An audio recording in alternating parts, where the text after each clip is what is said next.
habitual fact means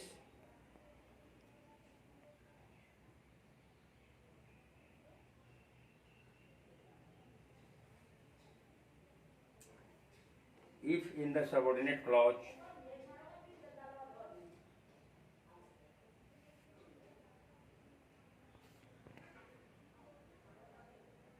is followed by the universal truth, the statement of the subordinate clause is of the universal truth or of habitual fact, then in such cases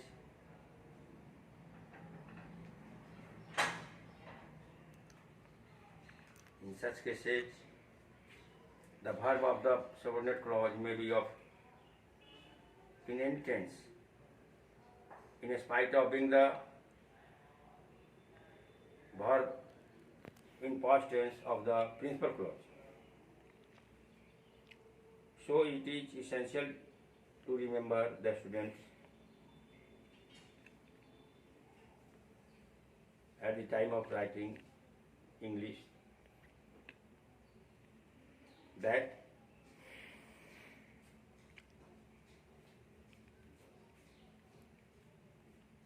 always the verb of the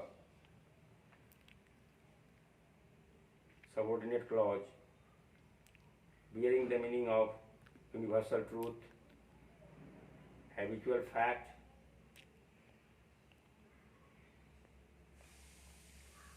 in any tense, that will remain in any tense, being the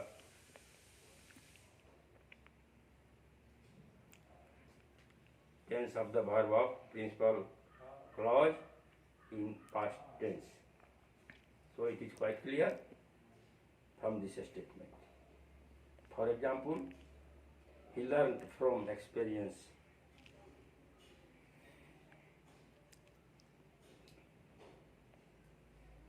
that the earth moves round the sun. The teacher told him that honesty is the best policy. In these sentences, the verb is in the present indefinite of the subordinate clause,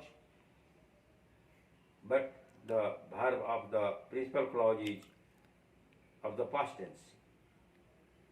So, bearing the meaning, bearing the sense of universal truth of the subordinate clause,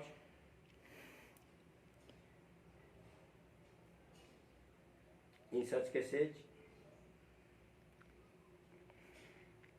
no changes of verb can take place, being the verb in the past tense of the principal clause.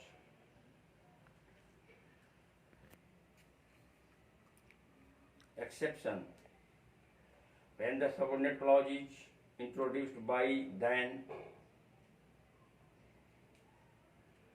even if there is a past tense in the principal clause, if there is a past tense in the principal clause, it may be followed by a verb in any tense required by the sense in the subordinate clause.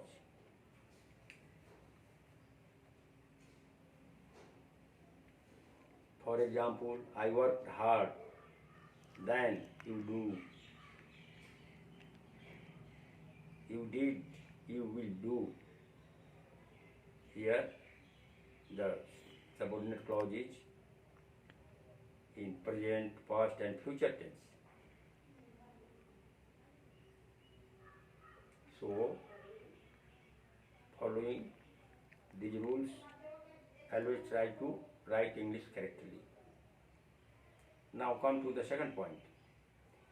A present or future tense in the principal clause may be followed by any tense required by sense.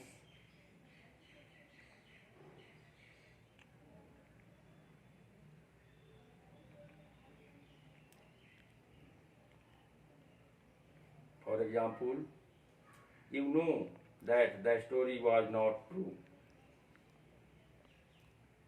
he will learn that she works hard. He will learn that she will work well. Meaning thereby I want to say that if the verb of the principal clause is in the present tense, the verb of the subordinate clause may be in any tense. In such cases, so always the student should remember it for writing English correctly. Now come to the third point. When the subordinate clause is introduced by some conjunction of comparison, then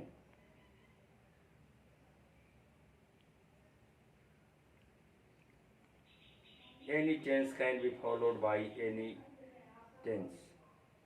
Any tense can be followed by any tense.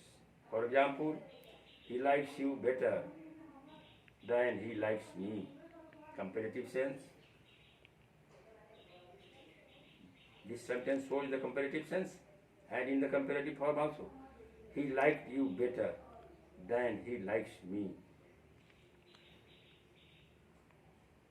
He will like you better than he has liked me.